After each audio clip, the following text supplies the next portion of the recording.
Welcome, ladies and gentlemen, to yet another episode of Little Modular. Today we will make friends with this envelope generator by KLAVIS called QUADIGY, which means, you guessed, that we have 4 envelopes enclosed in one module. Now, this might look a bit complex at first, because it is complex, meaning it has a lot of function packed in this module. So you have all the possible things you would expect from an envelope generator and more. But this module was primarily designed for live use. So they have really, nomen omen, pushed the envelope in this regard. So it's all very simple, accessible, and although you have a display and few different menus that you can choose here, all of the vital parameters are accessible either by these 4 faders here or by a really simple menu system which is reduced to minimum. So in case you need to adjust some finer detail, you just need to go to the menu and it's always 1 or 2 clicks away. Super simple. Plus it also has 2 global modes of operating. One of them is Studio, which gives you access to all the parameters, and the second one is called Live. When you switch to it, you only have the most important parameters that matter in the live situation, so you won't get confused or distracted by all the other things. Let's start with the front panel. As I mentioned, we have 2 global modes. You switch between them by pressing and holding this encoder. So when I press it, you can see right in here there is this small L letter appearing. It means it's in a live mode. In the live mode there are a few differences, like for instance you won't be able to save the presets, because the idea is that you make your presets, you prepare them up front in the studio, and then when you go live you just load them if you need it, or maybe switch between them, but you don't need to save anything. And there are some other differences, like there is no morphing or preset switching in the studio mode. For now, let's switch to the studio mode. We're in the studio mode with all of the options active. As I mentioned, we have 4 different envelopes. You switch between editing of all of those envelopes with those small buttons right here. But the cool thing is you can edit them together. If you press any of them or all of them and press the other ones, like a shift, you can edit all of them simultaneously. So if I go to the ADSR main page, I can just edit all of them together. And the first leftmost envelope will be the one displayed. We are entering the data with the set of 4 faders or with this push encoder. Sometimes it's the faders and sometimes it's the encoder, and you are going to see it by pressing particular menu and then changing different pages. As you can see, the first page of the envelope generator, I can change different values: attack, decay, sustain, and release. With the faders, I can do the same thing on the second page for different set of parameters. On a third page, again, I can change the shape, for instance. But then when you go to a setting like this, when you only have 2 or 3 different options, you just change it with the encoder, and you just press it to change it to the desired setting and confirm it, and it's done. So it's very convenient, and it took me about an hour to get to know all of the options and to operate it even without manual. And there are just those, super convenient little tweaks like a global timing, because those envelopes have a really huge range. In the standard 100% global time, it gives you 30 seconds, but it could go up to 800%, so it could give you a whopping 4 minutes. Down below, we have a simple set of menus. First one is for loading and saving and changing presets. Below, we have the main EG, envelope generating menu. That's the most important one when you choose different parameters to edit one and all 4 of the envelopes. And it's thought out really well because you have the most important ones at the beginning, and then as you go further they're less and less important. And then we have a cycle, because this module can be triggered or gated by external signals, but it can also cycle, just like your peg, for instance. Below we have the global menu, which, as the name implies, allows you to change different parameters globally, like a global morph time or preset switching. And down below here you have a very capable CV matrix, because this module allows you to control pretty much all aspects of the envelopes. You can assign this knob right here, which is a user knob. You can assign that to one or more parameters, and you can change them all at once just with that. But you have also two modulation inputs right here, and you can control most of the aspects with the CV or with the trigger. Also, the second input here is for clock. Lots and lots of different possibilities. And then we have two rows of ins and outs. These are the gate or trigger inputs for each of the envelopes. And down below we have four corresponding envelope outputs. So let's see how it works. I have connected four different sources. It's a DPO, organ accumulator, bang oscillator, and a shapeshifter. I also have this simple beat going on in background, so you can see how the envelopes change in relation to an external clock. And let's go through all the basic operations of this module. I'm triggering, as you can see, the first gate right here with my Erica Synths drum sequencer. The cool thing is that if you plug something in the first input, it is normalized to all the other inputs, so you can feed all of them with just one clock for some polyphonic uses, for instance. Okay, so here we have the presets. Here you can load, save, and clear a preset. So I want to save this one, so I just push the encoder. You can choose the name with those different faders right here and just press it to save it, and it's saved. Simple as that. Now the second menu right here, it's the EG, so envelope generator menu. So the first page, as you can see, it's all about ADSR. So if you are editing different envelopes, you can see there are the arrows showing you which way you should move the fader to achieve the crossing point. Okay, and you can adjust your envelope here. If you switch to the second page of EG menu, you have some four additional parameters like PD, which stands for delay. So just before the attack phase comes the pre-delay, delay thing. Then you have the second parameter, which is hold. As the name implies, it holds the envelope for the given amount of time. Then we have the punch, which is just additional phase that occurs after attack and lasts up to decay. So you can specify this time between attack and decay. And then we have a very important parameter, global time. Now this is super cool, because as you can see, it shows me global time from 0 to 800. Now the global time allows you to focus on a specific range. If you go up to the 100%, which is about in the middle, you can see right here.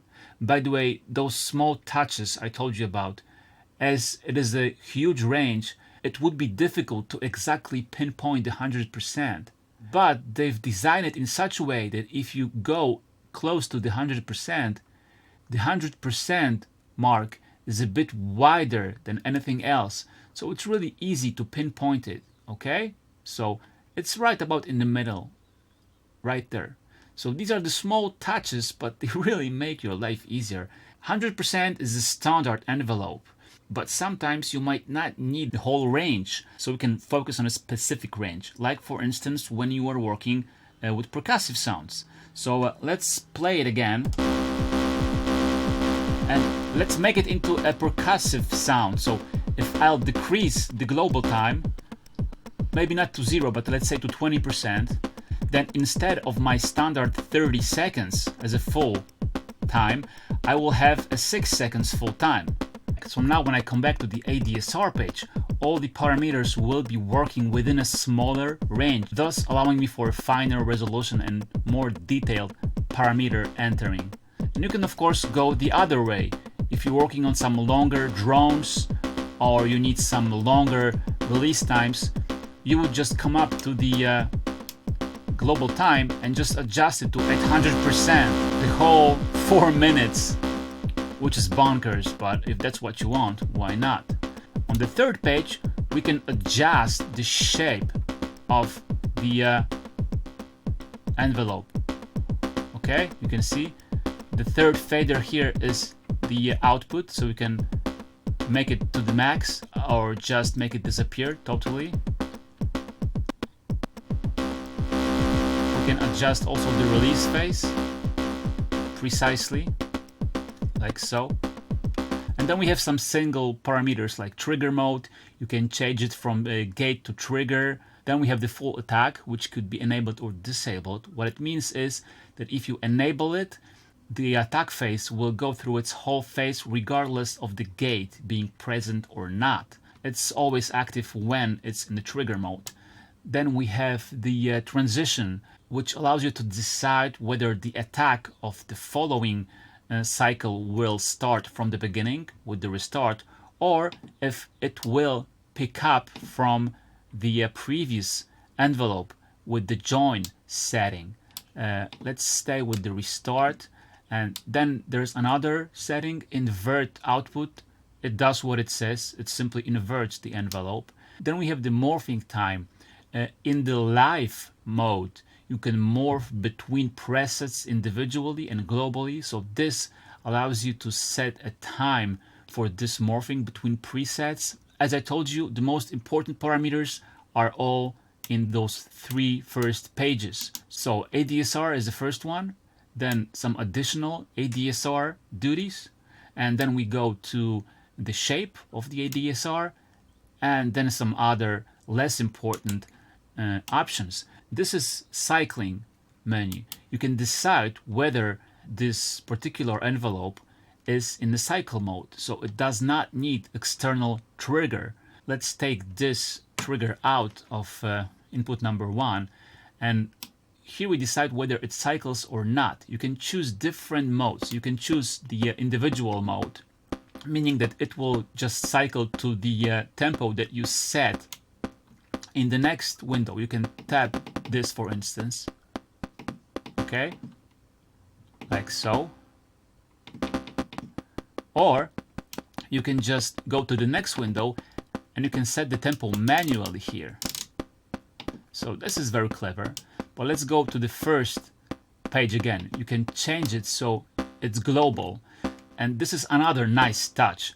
Global means that it will sync to a global clock, but there is no global setting that you have to go to and find it somewhere. No, each envelope, when it's set to global, like for instance, I can set the second envelope right here also to global. So now whenever I change a tempo on each of them, the other ones that are also in the global mode will automatically adjust to the set tempo. So now if I go to the second envelope and tap a new tempo here, the first one, as you can hear, is also adjusted.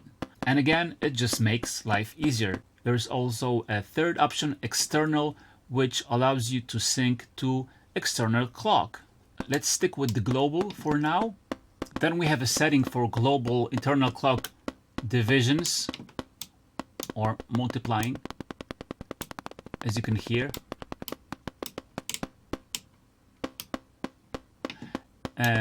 Then we have the offset. This is really neat because you can just move the start point of the whole envelope. Let's go to the ADSR and adjust it a bit so it's more prominent, like so. And let's start the beat again. And let's switch it to the external clock so it'll sync with the beat. So that's the external clock right here. All I need to do now is to provide a clock. And here, the second CV input for clock. So you can hear. Let's subdivide it so it's not that fast.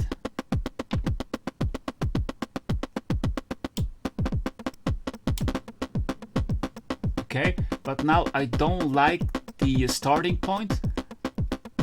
It's on the odd side, and I want this to start it with the clock by itself.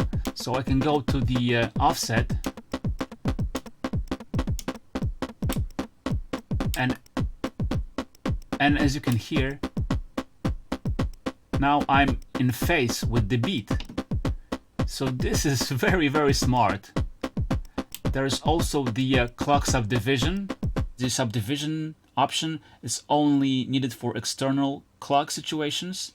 And again, another cool trick, it's only visible when you select external clock. So if it's not needed, it's just hidden. But when you are using external clock, you might want to, again, change the relation of the envelope to the beat. So the difference here being that the subdivision repositions the whole group of envelopes according to their clock downbeat. The offset defines the start point of the envelopes amongst themselves. Now we have another option called filling. It simply allows you to set the amount of filling of the cycle. So how much will the envelope fill the whole cycle? You can just fill it partially, or you can just go up to 100%, so it will fully cover the whole cycle, as you can see on the graphics taken from the manual on the side. And this is how it sounds like. I've set the filling to a really small number, like 30%. And if we adjust it, you can hear that it is covering the whole range.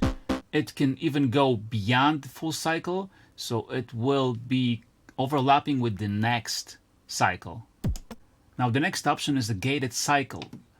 And again, you have only two options, on or off. If I put it to on, the cycle will not cycle unless I plug something into the gate trigger input. In my case, this is a subdivision from my main clock.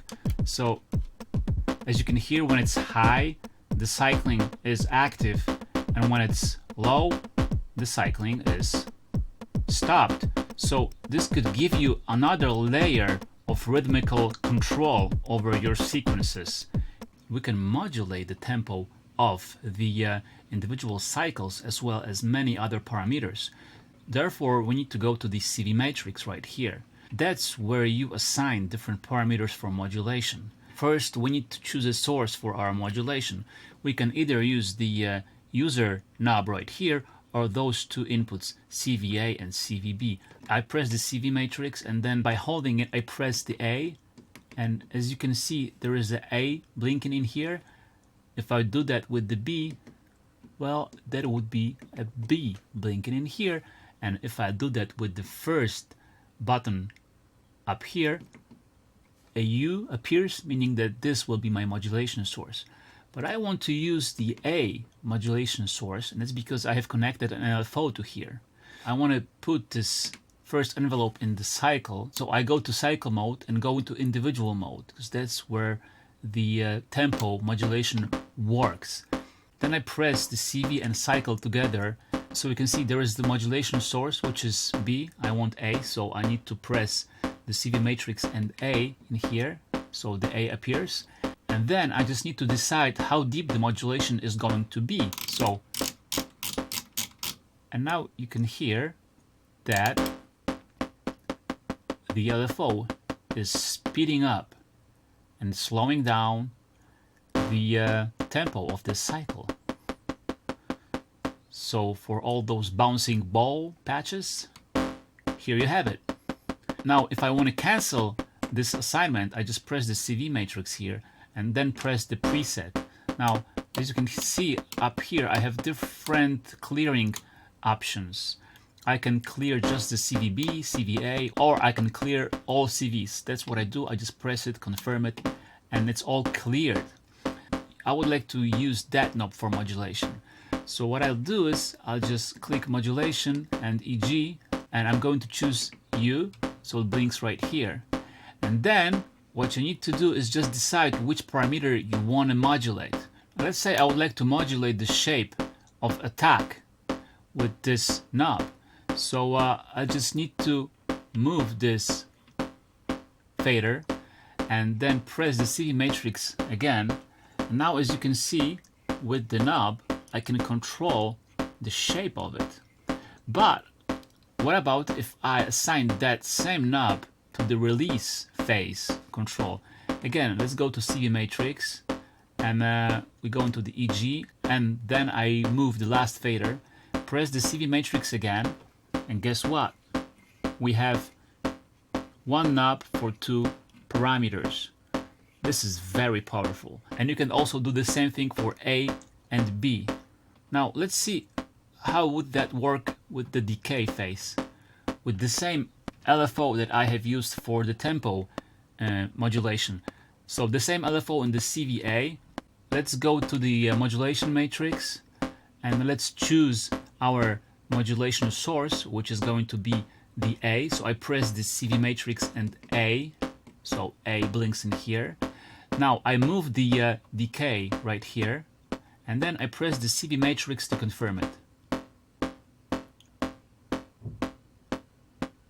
As you can hear,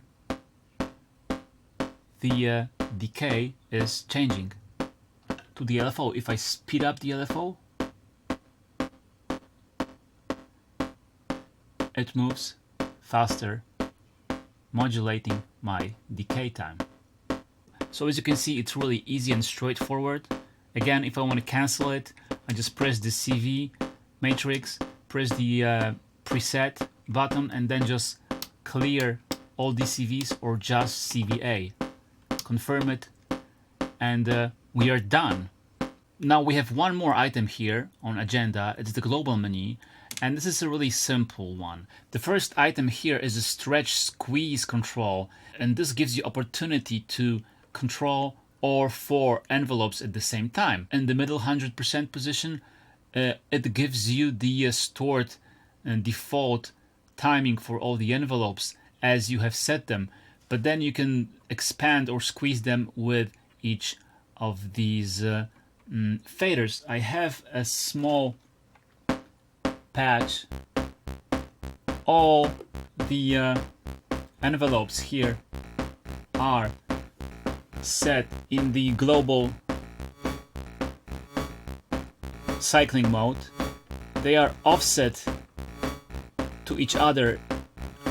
Now if we go to the global again, I can change how the envelopes behave globally. Okay? Now the other items in this menu have to do mostly with preset changing and morphing. First thing, we need to be in the live mode, so pressing and holding the switch so we are in the live mode right here. Only then, when we go to the global settings, we will see the preset control right here. So I need to change that to CV or trigger. If I'm in the trigger mode, as you can see right now, every time the CVA receives a trigger, there is a preset that is changing sequentially. So load 11, 12, 13, and it goes in a loop up to the 32 because you can store up to 32 presets here. But I could also use a CV for the same purpose. Then now let's go to the other item on the menu. It's morph mode. When you choose preset, the presets will morph to each other according to the preset settings. If it's set to global, it will just morph between the presets according to the next setting in here, which is a global morph time. As you can see, I have set it to 1 second, so it just switches between all the presets with that exact rate, which is super convenient. And that pretty much concludes our journey through the QUADIGY. As you can see, it is packed with different options, but you don't have to use all of them. And if you just want to perform with it and just use the basic ADSR, no problemo. It's really simple, no menu diving, and even if you need to dive, it's only 1 or 2 clicks away. So personally, I find that workflow quite appealing. Probably, as I know KLAVIS, this is not all there is to this. I suspect there will be some updates to it, just as there were updates to their phenomenal twin waves oscillator, which really gained a lot of options since the debut. So I hope this will also grow, but even now, just as it is a really great studio workhorse, and I can see that fitting in any kind of system. So if you are looking for multiple envelope generator with heaps of options and easy to use, that's the one I would definitely take a closer look at. Thank you very much for your attention. As always, if you liked that video, if you found it useful, please subscribe, please like, and spread the good word. Take care. I'll see you next time. Bye-bye.